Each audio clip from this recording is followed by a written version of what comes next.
డబ్బు, అనారోగ్యం, ఉద్యోగం, వ్యాపారం, అప్పులతో బాధపడుతున్నారా? మీకోసమే లాంచ్ యువర్ ఫ్యూచర్ ప్రోగ్రామ్.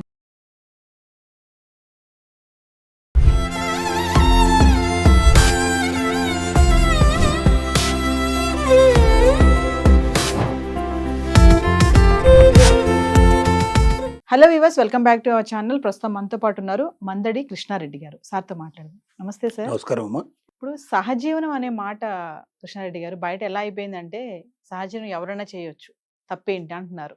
అంటే పెళ్లి చేసుకున్న వాళ్ళు చేయొచ్చు, పెళ్లి చేసుకున్న వాళ్ళు చేయొచ్చు, సీనియర్ సిటిజన్స్ కూడా మళ్ళీ పెళ్లి చేసుకోవడం ఎందుకని సహజీవనం కూడా చేస్తున్నారు. అలాగే యూత్ కూడా అలానే ఉన్నారు. అసలు సొసైటీలో సహజీవనం పట్ల ఉన్నటువంటి ఆ యొక్క దృక్పథాన్ని మనం ఒకసారి క్లియర్ చేద్దామని. అసలు ఏంటి సహజీవనం చేస్తే తప్పేంటి అనే ప్రశ్నకి మీరేం ఆన్సర్ ఇస్తారు? చాలా మందికి అభిప్రాయం ఏముందంటే, తప్పుడు అభిప్రాయం. సహజీవనం ఎవరు పడితే వాళ్ళు చేయొచ్చు, దానికి అడ్డు అదుపు ఉండదు, సహజీవనం చేసి తప్పించుకోవచ్చు, మన బాధ్యతలు ఏమి మనం మీద వేసుకోవాల్సిన అవసరం లేదు అనేటువంటి ఒక రాంగ్ అభిప్రాయంలో ఉన్నారు. పెళ్లికి ఏం అవసరాలు ఉన్నాయో, పెళ్లికి ఎలిజిబిలిటీకి ఏవైతే చట్ట ప్రకారంగా ఉన్నాయో, అలాగే సహజీవనానికి కూడా సేమ్ సూత్రాలు వర్తిస్తాయి. అంటే 3 సందర్భాల్లో మాత్రమే సహజీవనం కానీ మ్యారేజ్ కానీ చేసుకోవడానికి పురుషుడికి కానీ స్త్రీకి కానీ చట్టం కల్పించింది. మన భారతీయ శిక్షణ స్మృతిలో మనకు అవకాశం కల్పించింది. 1, అప్పటిదాకా పెళ్లి కాని వాళ్ళు. 2, జీవిత భాగస్వామి చనిపోయినట్టుగా ధృవీకరణ పత్రం అంటే సర్టిఫికేట్, గవర్నమెంట్ తీసుకున్న సర్టిఫికేటు, లేదా చట్ట ప్రకారంగా విడిపోయినట్టుగా కోర్టు ద్వారా ఉండేటువంటి సర్టిఫికేట్ మాత్రమే. అంటే చాలామంది పెద్దల అంగీకార పత్రం రాసుకుంటారు, పెద్ద మనుషులు కూర్చోబెట్టి రాసుకుంటారు. ఆ పత్రాలు చెల్లుబాటు కావు, చట్టం ముందు అవి చెల్లుబాటు కావు. చట్టం ముందు ఏం చెల్లుబాటు అవుతాయంటే, ఖచ్చితంగా కోర్టుకు వెళ్ళి కోర్టు నుంచి విడాకుల పత్రం పొందితేనే చెల్లుబాటు అవుతాయి. అంటే ఈ 3 ఎలిజిబిలిటీస్లో ఏదైనా క్రైటీరియా ఉన్న వాళ్ళు మాత్రమే ఇద్దరు కలిసి సహజీవనైనా చేస్తూ పెళ్ళైనా చేసుకోవచ్చు, దీనికి ఒప్పుకుంటుంది. కానీ సహజీవనం లోపల కుటుంబం ఎంతకాలమైనా సంసారం చేయొచ్చు, ఇబ్బంది లేదు. విడిపోయినప్పుడు డబ్బు ఇవ్వాలన్నా లేదా భరణం ఇవ్వాలన్నటువంటి అవకాశాలు ఎక్కువ ఉండవు.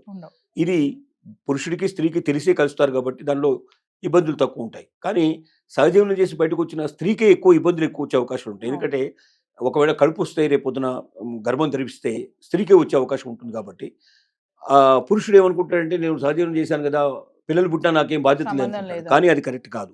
ఇల్లీగల్గా పుట్టినా లీగల్గా పుట్టినా పిల్లలు మాత్రం ఇల్లీగల్ పిల్లలు ఉండరు. ఇల్లీగల్ మ్యారేజెస్ ఉంటాయి, ఇల్లీగల్ సంబంధాలు ఉంటాయి, కానీ పిల్లలు మాత్రం ఇల్లీగల్గా ఉండరు.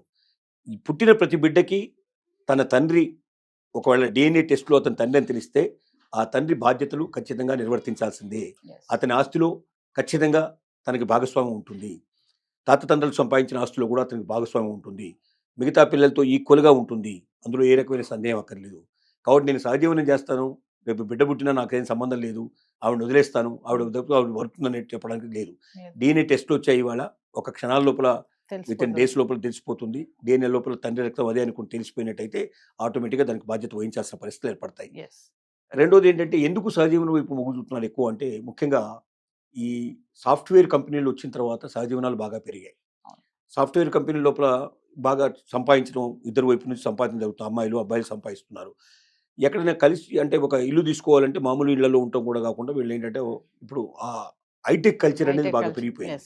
ఓ 50,000 1,00,000 పెట్టి తీసుకోవడం, ఒక్కరు భరించలేదు కాబట్టి 2, 3 స్త్రీలు పురుషులు ఇద్దరు కలిసి, ఒక స్త్రీ 2 పురుషులు, 2 స్త్రీలు 1 పురుషుడు, లేక 2 స్త్రీలు 2 పురుషులు, ఇట్లా కూడా కలిసి ఉన్నటువంటి చాలా ఎక్కువ ఉంటాయి. ఒక అంచనా ప్రకారంగా హైదరాబాద్లో 1,00,000 సహజీవనాలు సాఫ్ట్వేర్ వైపు నుంచే నడుస్తున్నాయనేది, అంటే హైటెక్ కల్చర్లో ఉండేటువంటి వాళ్ళు, ఎక్కువ సంపాదించే వాళ్ళు అలా సహజీవనం చేస్తున్నట్టుగా ఒక ఇండైరెక్ట్గా ఒక సంస్థ ఇన్ఫర్మేషన్ ఇచ్చింది, ఒక ప్రాథమిక అంచనాకు వచ్చి ఇచ్చింది, సర్వే చేసి చెప్పింది. ఈ రోజు రోజుకు పెరిగిపోతున్నాయి సహజీవనాలు, విపరీతంగా పెరిగిపోతున్నాయి. అంటే సహజీవనంలో నాకు బాధ్యత ఉండదు అనేటువంటి ఒక భ్రమలో కూడా కొంతమంది ఉన్నారు. తర్వాత ఆమెకు సంబంధించిన ఆమె చూసుకుంటూ నాకు సంబంధం లేదు, ఎంజాయ్ చేయొచ్చు. ఇంకొకటి ఏమవుతుందంటే, తల్లిదండ్రులు తీసుకొచ్చే సంబంధాలు తమకు అనుగుణంగా ఉంటాయనే నమ్మకం ఉండదు.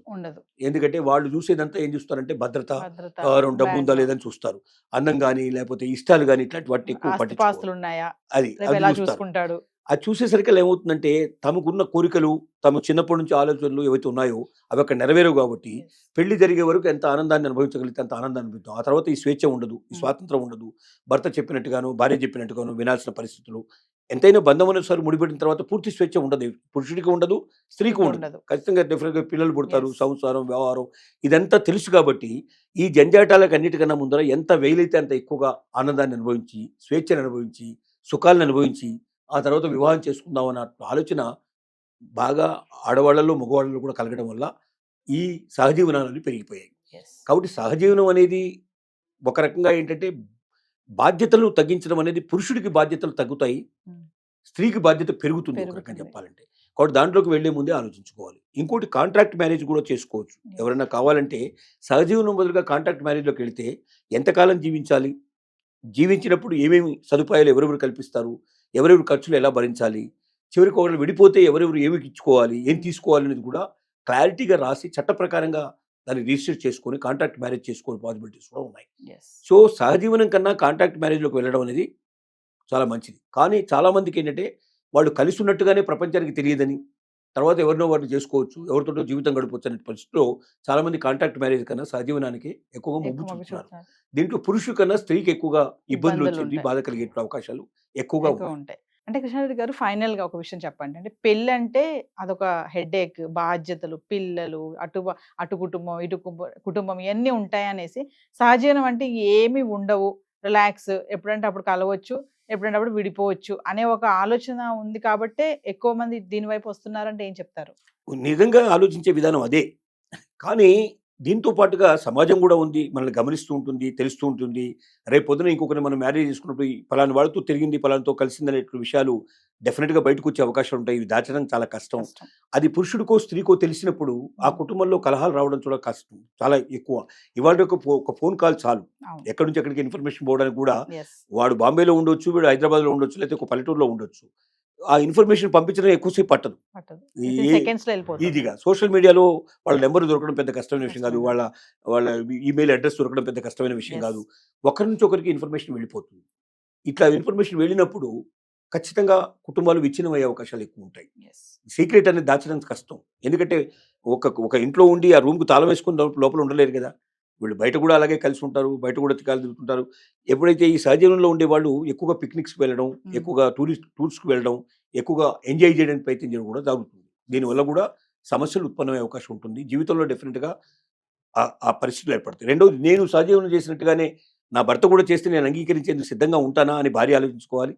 అలాగే భర్త కూడా అదే ఆలోచించుకోవాలి. Yes. మరి రేపు పొద్దున వాళ్ళు జీవితంలో అడుగుపెట్టినప్పుడు అలాంటి పరిస్థితుల్లో ఉండే స్త్రీని కూడా తమ జీవితంలోకి స్వీకరించడానికి సిద్ధపడితే మాత్రం ఇబ్బందులు తగ్గుతాయి. కానీ నేను మాత్రం ఇలా స్వేచ్ఛగా ఉండాలి, తను మాత్రం అలా ఉండకూడదు, ఎప్పుడు ప్యూరిటీగా ఉండాలని ఆలోచిస్తే మాత్రం ఖచ్చితంగా ఇబ్బందులు ప్రారంభమయ్యేటువంటి అవకాశాలు దీంట్లో ఉన్నాయి. థ్యాంక్ యూ అండి. నమస్తే.